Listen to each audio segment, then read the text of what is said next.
Hey, this is Steve in Dallas, Texas. It's Saturday morning, my friend, and you are listening to Light Talk.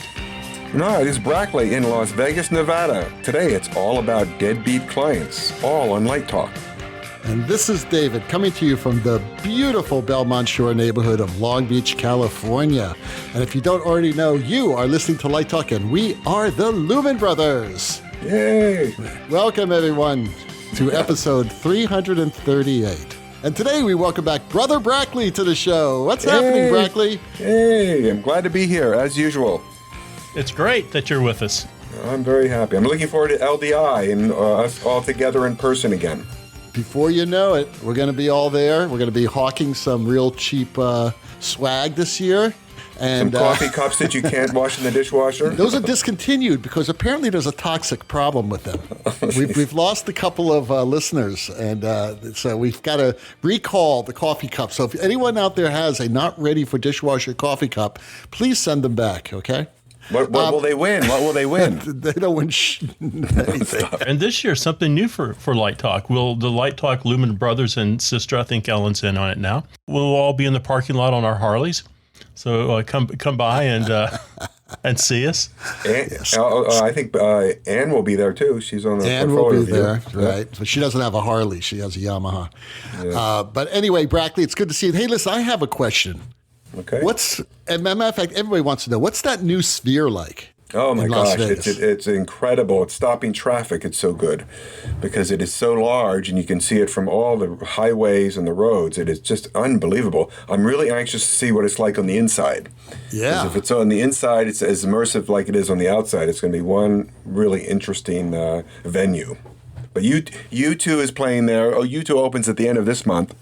And I think they're still trying to find some sort of show to put in there when they don't have rock concerts in there. Well, we're going to hopefully get in during LDI. But, the most common question we've been receiving here regarding the sphere is, do you have to be in an altered state to fully appreciate it? Wouldn't hurt.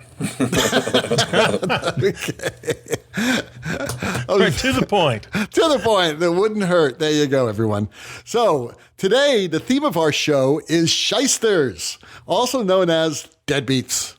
That's right. We've gotten a whole wave of questions in this week about people not getting paid. Do you believe that in our business? That there are actually shysters in our business? No. So this is the theme of the show today. We decided to talk all about how to protect yourself from these unscrupulous producers, production managers, all these people that are supposed to pay you, and for some reason they don't get paid. I have to say, I'm opening a show right now, and the producer came up to me today and said, would you like an extra $100? Let me just give you an extra $100 right now. Right. Yeah, there you go. Okay, well, it's from Robert in Ohio. And he asks, how do you deal with clients who do not pay the final payment when the work is finished? Let's assume for a second that you have a deadbeat client there. This is a good reason why you never work without a contract. Right. You need a contract. Now, you may say, well, heck, I've got a contract and they're still not paying me. Well, if you have a contract, the contract spells out what you do and what the client's supposed to do. It spells out the amount of money and when you're supposed to get your money. So you have your deadbeat producer there who says, well, I just won't pay the final payment. What's he going to do? You're going to take him to small claims court. Right. That's what you do. Yeah, also, if you're on a USA contract, you get paid, a third, a third, and a third. And if you don't get paid that last third, you have the union behind you as well. Yeah, but we're talking about probably people who aren't even in USA. A lot of these small shysters. I call them small shysters, by the way, because I've had a deal with Shystettes. They're little mini shysters. Petite shysters. Petite shysters. This happened to me once, Steve. I mean, I was doing this little show. It was a Shakespeare festival in Miami with a producer who is kind of known for being a shystette, and she didn't pay me my last payment. So I did exactly what you suggest. I took that to small claims court. And how hard was that? They actually, very easy. I think you only need like $25. Now, this was like decades ago, so I don't know how much it costs now, and it probably changes from city to city. But you just have to go to the county court. You don't have to go to the courthouse, I don't think. I think you do it over the phone or online. You don't have Judge Judy? No. Well, here's the deal. Because they actually serve the Shystette or Shyster with a summons, basically saying you're being sued, you're expected to be in court on this date, and 99% of the time, that takes care of that last $500 they owe you, or $1,000. And believe me, it was a small amount of money. But I was so mad because for years I worked for her, and for very little money, and then she turned on me and basically said, I'm not going to pay you your $500 or whatever it was. I said, oh yeah?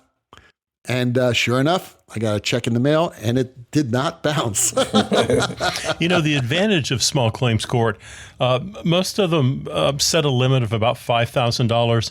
Texas sets a limit of $20,000. But the thing that's nice about it is that lawyers are not allowed in small claims court. Right. It's just you and the other person and the judge, and you simply talk it out.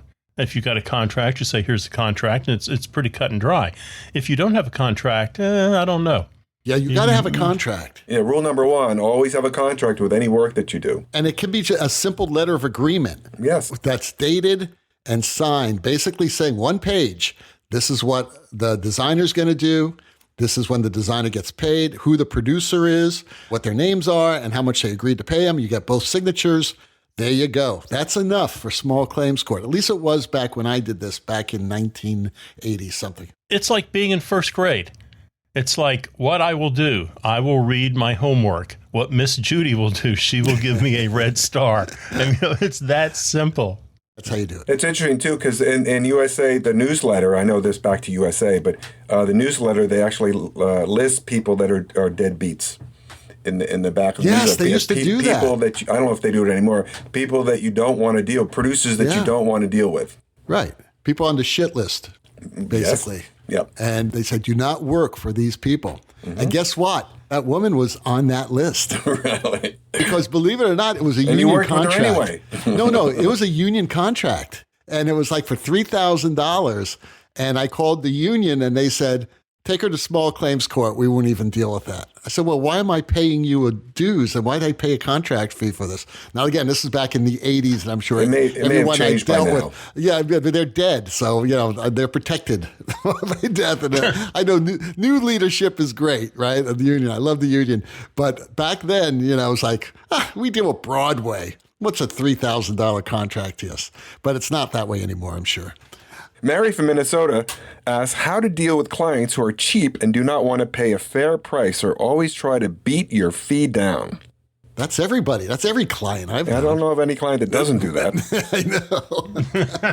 But that's you just get a contract and negotiate, and you can always say no. Yes. No. No. Yes. No. No. You can always say, I try to talk to my students. I said, if you don't like something and you don't want to deal with a person or they're not paying you enough, just leave. Doesn't that kill you, though? I was getting ready to do, someone called me up, and it was a fairly important, significant religious organization.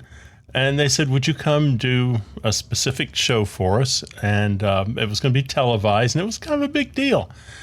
And I said, well, yeah, I'd love to do that. And they said, what do you think you might charge? So I thought about that, and I kind of gave them a fee. And I said, of course, I need per diem and travel. And when I get there, a car and a hotel room. And I said, to be fair, if you can put me in a hotel that's, right beside the facility, I can live without a car. And there was dead silence. And they said, oh, I thought you would do this for free. And I said, why would I want to do this for free? Because and you're they said, a friend. Because you're and they religious. said, right. They said, because you're doing this for the Lord. You are the Lord. Yes, And, absolutely.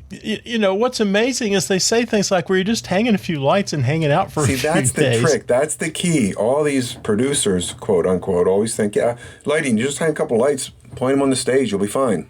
Well, why do we have to pay you for that? Well, they don't think about the years of experience and the research and the expertise you bring to it. So I talked to the person. I said, well, what do you actually do for a living? And this person said, I'm a dentist. I said, okay, my daughter could use braces. I tell you what, I'll come and do. I'll come and do your gig, and you're going to take care of the braces for my barter daughter. system. And again, there was a big pause and silence, and he said, "Well, I can't do that. That's how I make a living." I went, Oh, bingo! This is how I make a living. So no, I can't do it for free either. Yeah, and he said, "Well, everyone knows that theater people can't make a living."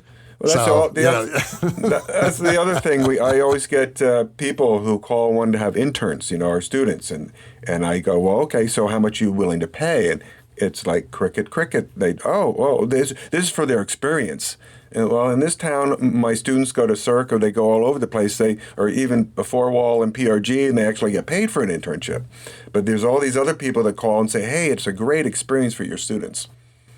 Yeah, these are how Shysters begin. Yeah. These are the little Shysters in training. They start in these little shows, these little companies, and they they leech off of students. They basically find students. Oh, absolutely. That work and they just for think nothing. It's all for free. Oh, it's That's good for their resume. Well, I think spring training for the Shystette is being on an independent film. There's a lot of films shot in Texas, and I can't tell you how many people call me or email me and go, "I'm looking for a production intern," and there's no pay. But this is a great experience to build your resume. Yeah. Right. Well, listen, I got to say something that not only pertains to this question, but the previous question about contracts. I talk to my students about this all the time because this happens to everybody in the business. And that is when someone either a fellow student or someone you went to school with in the past, or someone you've become friends with, or whatever, they'll say, "Hey, listen, we're doing this new show, and we would love you to design the lighting for it." And you say, "Yeah, absolutely, I'd love to work with you. That'd be fantastic." And they say, "Okay." And says, "Well, okay, but before we continue, we need to have a contract." And that little Shystette basically says, "Well, we're friends. Why do we need a contract?" We'll shake hands. Now, here's the deal. Because what they're doing is they're turning it on you to try to make you feel guilty. And now you're in a quandary, right? You're saying, I don't want to sound like a jerk, and I don't want to sound like I don't respect our friendship. So this is what you say, and it works every single time. You basically say, yes, we are friends, but this is business. And this is how I do business. No offense to the friendship. It has nothing to do with our friendship. This is about doing business. And that's what you say. Because that way you don't look like a jerk. You know what I mean? What Steve said, this is how I make my living. That's right. This is how I make my living. The other side of that is but we're friends, and we're doing this. We're doing theater for the art, and we're not like silly old people who are grubbing over money. Well, that's fine until Disney pictures show up. Exactly. And then everybody wants to know what their percentage is going to be. Contracts. And this is another thing we're going to talk about a little later, and that is how to protect your intellectual property when we start talking about attorneys. Ooh, lawyers. Yeah, lawyers. But clients are, these Shysters are cheap. They are cheap. Hey, there are some designers we know that are cheap too. I'm not saying that, it's only for Shysters, but usually the Shysters are the ones with the money. And the reason why they have money is because they don't pay people. Well, and to be fair, there are a lot of good producers out there too. Let's not label producers as that, because there are a lot of very, very good ones. Once in a blue moon, you're going to find someone who's actually honest. It's sort of like working with club owners, let me tell you, because, guys, I'm back in the club scene now. And let me tell you, club owners, they haven't changed at all in 50 years. I'm telling you that right now. Can you play the piano and light the show at the same time? No, I don't do any lighting. Our sax player does the lighting. Right. He gets up on a chair and he points the par cans at us, and that's fine. And when they asked me, I said, nope, I don't do that. I don't do that. Wait a second. I said, I'm sorry. I'm making a living playing music, not doing that. Exactly. I make $80 a night playing music. Wow. And, wow. It's hard to turn that down. Plus tips. Don't forget the tips. Is that $80 divided by everybody in the group? No. There's 6 people, so 6 times 80. You can figure out, do the math. But, but no, seriously, sometimes we make about $100 in tips. It's not a bad deal. But I'm telling you, these people, these nightclub shysters, these nightclub owners and managers, they are just a tiny step below producers in the theater. They really are. There's a great documentary, a Mike Myers documentary, and it's called Supermensch. It's about Shep Gordon, who was a very, very famous rock and roll manager. And Shep Gordon tells these stories when he used to work in the Chitlin circuit, and he had to collect the money at the end of the night for the artist because he was their manager. And he ended up bringing a gun in with him. That's how he had to do it. So they want to hold on to their money like you cannot imagine. So, yeah. But you're right. There are some good producers. Please tell me when you find one. Okay. Diane from Omaha asks, do you work with clients who have had bad reputations? If so, any tips? Yeah, don't work for them. Don't work with them. Listen. Next question. Right. If you're going to be working with someone with a bad reputation, you're asking for a bad time. And you're asking to be associated with a shyster. Run and people away. know it. This is a small business. They know when you're working with a jerk. And why would David work with a jerk? Maybe David's a jerk. Well, I am, but it's you could be. Your whole reputation could be smudged.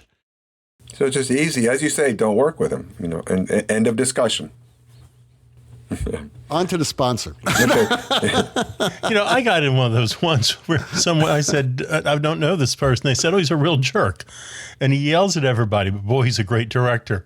Well, hold it. I don't want to be yelled at. It's not a great director. No. There are no great directors who yell at people like that. You just can't work you can't with win. people like that. Yeah. Listen, there's a very famous director who was considered one of the great directors of the 20th century. And he is known for being extremely, how shall I say it? He's an asshole, okay? he's just really mean to his collaborators. Luckily, the FCC isn't part of this. No, absolutely not. And asshole is actually an acceptable word nowadays. Oh, it's in the dictionary. I don't know if you guys knew this. You got to get in on it. This one, we found this out in a tell-all book about Lassie. Lassie used to nip people. That Lassie? Lassie, she wasn't an easy dog to work with. Oh, she was a prima donna.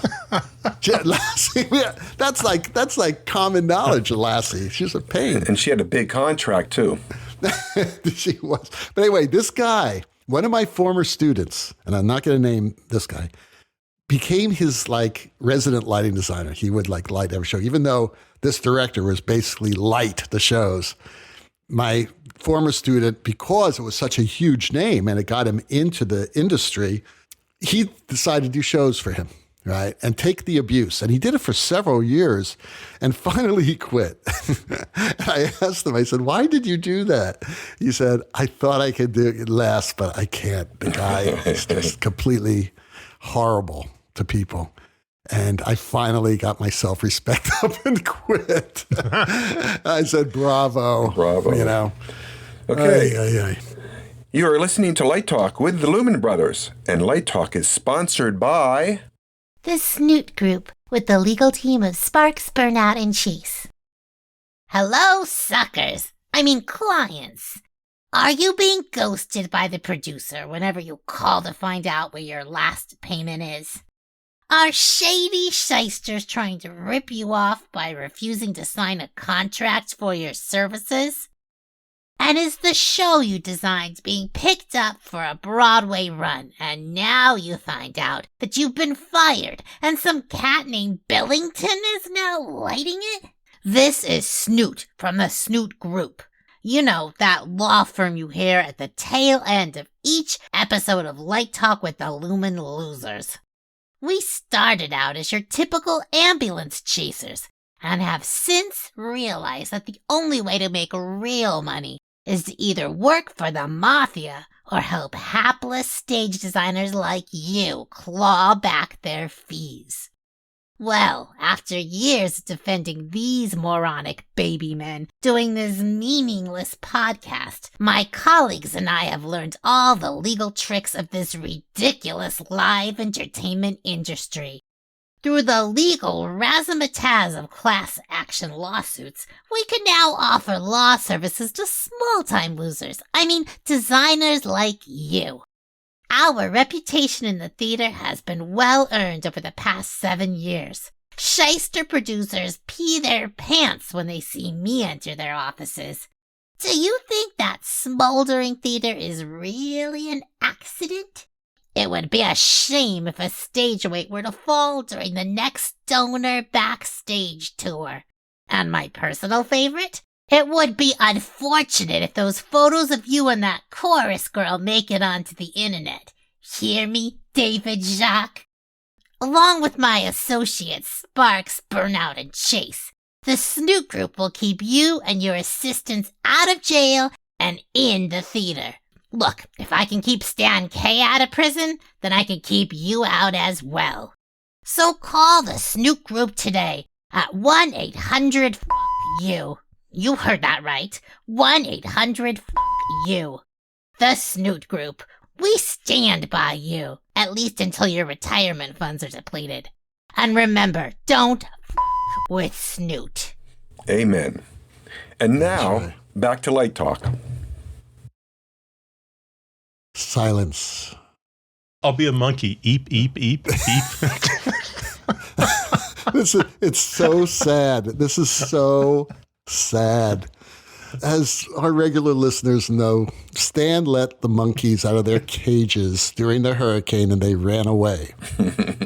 And the ducks are orbiting the earth, I'm sure, by now. Pelicans. They're gone. They've been blown away. The monkeys are gone. We don't know what happened to the pregnant monkeys, so it's so sad. So we are very sad here at Light Talk Central. But if they were here, you would know that once again it's time for Let's Talk About. And today, Let's Talk About is all about, do lighting designers need legal protection? And if they break the law, yes, they do need legal protection. Yes. It depends on who you are. Yeah. Okay? If you do something stupid, you definitely need legal protection. Oh, my God. So do you guys have attorneys? Do you have any entertainment attorneys that you work with? I do not. I do not. Do you teach entertainment law? Yeah, we have a course, entertainment law, in the books. Wonderful. Yeah. That's wonderful. Do your students take it? Your they lighting have designers? to take it, yes. Our designers take it, yeah. Very few schools do this. Yeah, no, we've been doing it for like years. Some lawyer in our law school started teaching it, and everybody loves it. But let me say that if I get a big show, there are agencies that will pick me up for that show specifically and negotiate the contract. Oh, good. So you don't even have to have an agent 7 days a week, 24 hours a day. So if you get one big show every 50 years, there are people who will pick you up and walk through the process with you. Yeah, but not all agents are attorneys. No, but the agency would have attorneys working for them. And that brings up a few subjects that we should talk about, and that has to do with protecting your intellectual property. And some people think, well, I can just find a clause from this contract or a clause from that contract and I'll be protected. But as I found out the hard way, sometimes that doesn't protect you. You really need to have a very good attorney. In most cases, you don't need them if you're doing regular, shows and you're doing like some regional theater, regional opera, things like that, because most respectable companies that have like weeded out the Shysters out of their system, and most like major opera companies, the people are cool, they're honest for the most part. There are exceptions, of course, but you don't really need it. But if you're doing a commercial show, I would definitely get an attorney to look over the contract and make sure you're protected. And as Brackley said earlier, if that producer, or let's say you're doing a Broadway show, they're part of the signatory of the collective bargaining agreement of the United Scenic Artists, then a lot of that language is already there. It's already in the contracts. But where does it come in handy? When you start asking for percentages of the show or points. Yes. That's when you really need somebody, and you need to do that before you negotiate, start negotiating. You need to talk to an attorney and find out really what the best way to put that language is in there, and have your agent negotiate that for you. That is gold, let me tell you. Yeah, I think if you break that out, so the agent is the person who's dealing with the money, and you're not negotiating on your own interest, that you are there simply as the designer, and here is my representative, and my people can talk to your people. I'm here just to make the show look good. Believe me, it's worth the 10%. It's worth it. Oh yes, absolutely. What do you do? What do you do about insurance on your shows and liability? I think you said once you carried a policy on. Yeah, I do. I have a policy, and Stan has a different one because he does a lot of consulting for architectural lighting, and some of that could be very expensive if there's a problem. People could die. You know what I mean? It's not. It's a lot more dangerous than doing a show. But I pay very little. I only pay about $400 a year for it, and it's liability. For how much? $2 million. No, okay, good. And I started to get it when I was a consultant for Disney way back in the late 80s, early 90s. They required me to have $2 million in liability insurance. So I did. And it wasn't as expensive as you may think. And it makes it actually, Disney is totally different too, because that is almost like architectural lighting. I did architectural there. I did live entertainment. I did television. It was crazy the amount of stuff I did there. So it's good to have the insurance. You got to have the insurance. Well, maybe we can get somebody from the Snoot Group next time, and we can talk more about the Snoot Group, they are looking for more clients because we don't pay them bupkis. I mean, we pay them very. I mean, I basically, I've got an in with the head of the Snoot Group. I know. And our retirement funds are depleted or screwed. Yes, that's right. Let's circle back to that $2 million policy. Okay. So, can someone call up State Farm? Yes. I mean, that's who it's almost, with. As a matter of fact, it is with State Farm. Oh my gosh, a commercial. Yes. State Farm. Don't tell Snoot this because she's really gonna be pissed off. Better call Snoot. Better call Snoot. And when we do light plot, you have this whole clause, saying that you're not an engineer. There's a liability clause. How does that cover you in terms of this kind of stuff? Okay, Stan and I have always had an argument about this. He says it's bupkis. I say that it's better than nothing. It's better than anybody can sue anybody, but it's better than nothing. It's better than nothing. And because if you ever have to go up on the witness stand, God forbid, you always have that. Well, it's in my contract and it's on the light plot and it's that's plastered on my forehead. It's everywhere. It's on Snoot's business card. I'm better than nothing. I am better than nothing. Okay. Hey, don't piss off Snoot. I've seen her in action. It is not a pretty sight. I know. She rips down signs. She rips down signs. She rips down signs. We dealt with this rogue taxi driver in Paris that she basically almost killed in the street. Okay. Yeah. You don't want to screw around with her. I'm just warning you. Everybody be cool, Snoot. And then she turned to you and said, "Play Misty for me." Yeah. right. I don't want to talk about it now. But getting back to the subject, that's still on my light plots, on my paperwork, on my contracts. Hey, it's in the union contract, so yep. I think there's a good reason for it being there. It could be an urban myth, but someone was telling me a lighting designer went to court over this. And the producer was claiming he wasn't responsible for the accident that happened. And he said, "I don't read light plots." And the agent or the attorney said, "What do you read?" And he said, "I read contracts." And oddly enough, there it was on page 7. Right. In the contract. I guess you don't read contracts past page 6. So there you go. Another shyster. So yes, you do need an attorney if you're doing something really big. And this fits in the commercial realm. And maybe even if you're doing some sort of a industrial, although I consider that commercial and I consider that pretty big as well. So Have you ever done industrials? I have.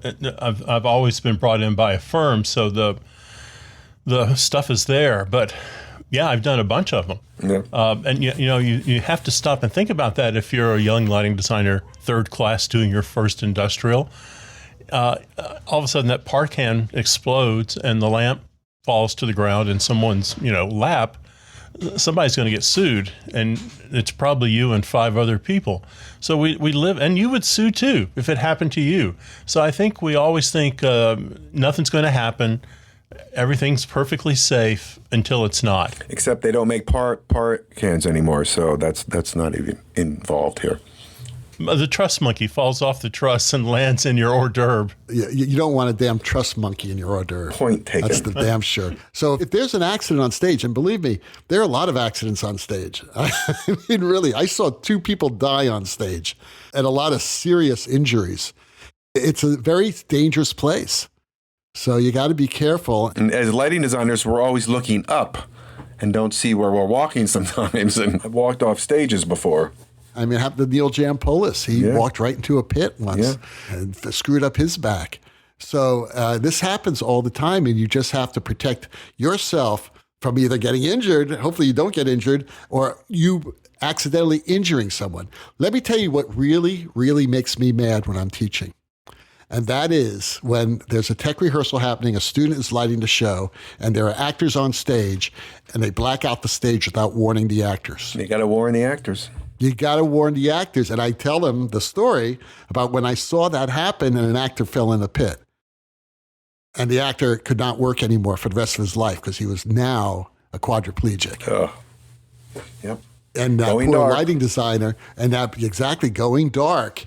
And then they turn around, they say dark or going dark. They acknowledge it so that they don't do something stupid like try to walk down that step unit in the dark.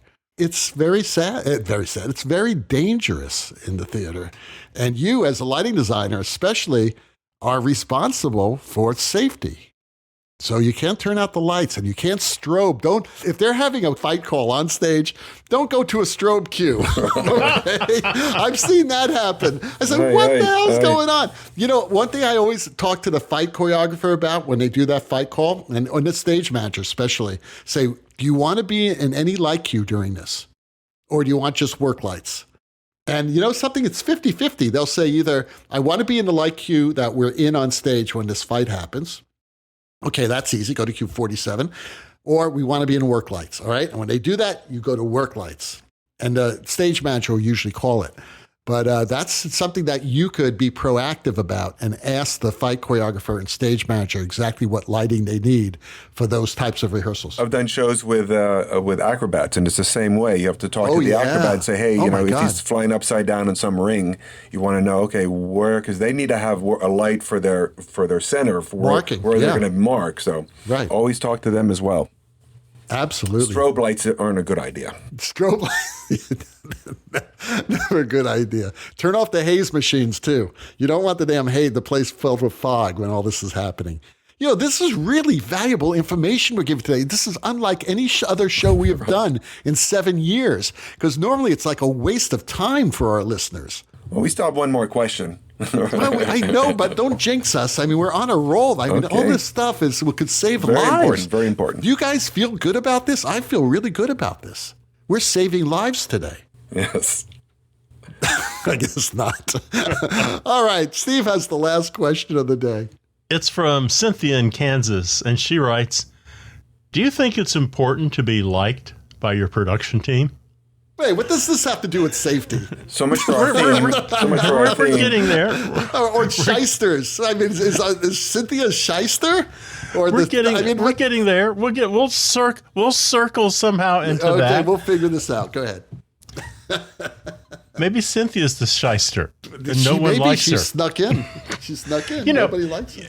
You don't have to be liked to be successful. Let me just say that right now. Yes, you do. No, it's different. It's different. You don't want to be a shyster. Now, well, I mean, if you're a jerk, rude, and generally unpleasant, that's different from not being liked.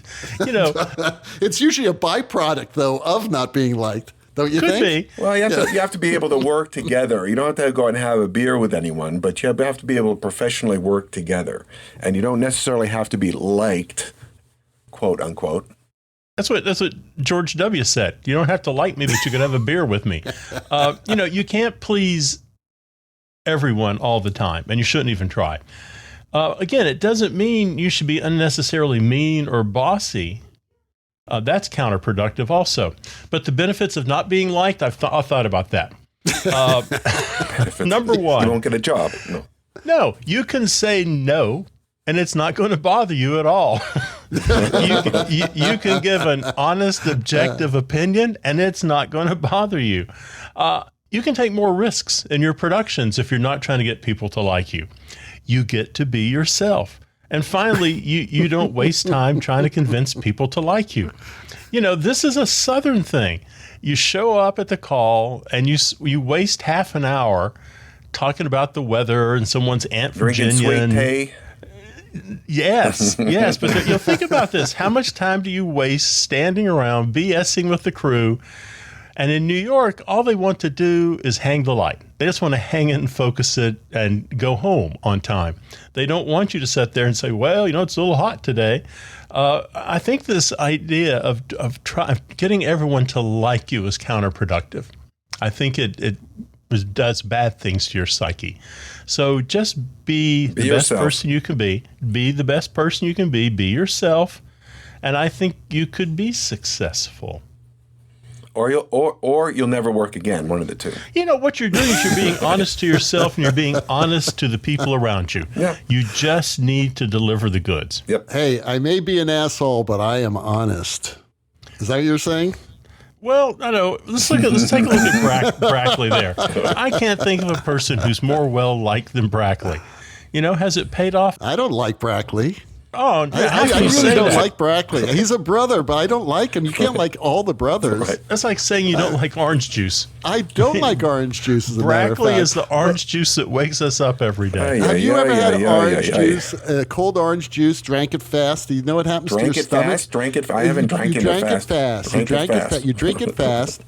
And Ellen's not here. Between Brackley and Ellen, I'd be getting grammar lessons every You 3 need seconds. to cut that orange juice with a little bit of champagne, and then it works Vodka's fine. actually better, but Mimosa. mimosa. So Brackley is the mimosa of the design world. He is the Oy vey, mimosa Maria. of the design world. Some people are the best looking designers, like Bobby, right? He's the best looking, handsomest guy in design. At least guy, he is, don't you think? Although we had, a few weeks ago, we had someone who actually looked better. No. I couldn't believe it. Yeah. No. Was that Stan? It's impossible. No, Stan? No. Let me ask an honest question. So you see a student Yeah. sometime in the past Yeah. who has great talent. I mean, this person is the real deal. Okay. But they're a little abrasive. How do you help them? Or how do you get them more likable? What's some positive stuff? I think it's easy. I think what you do is say, something, you're a very good artist and you're a very good technician or whatever. You may want to work on. You may.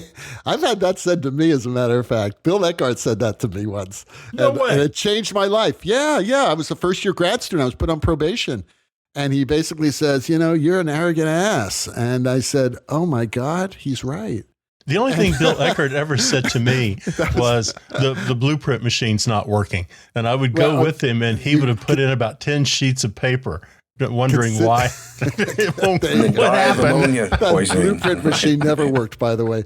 But going back to the question, you just say, you're a little bit abrasive on the way you talk to people. So this is how it helped me, because I use myself as an example, because my career could have ended in grad school, my first year of grad school. It really could have.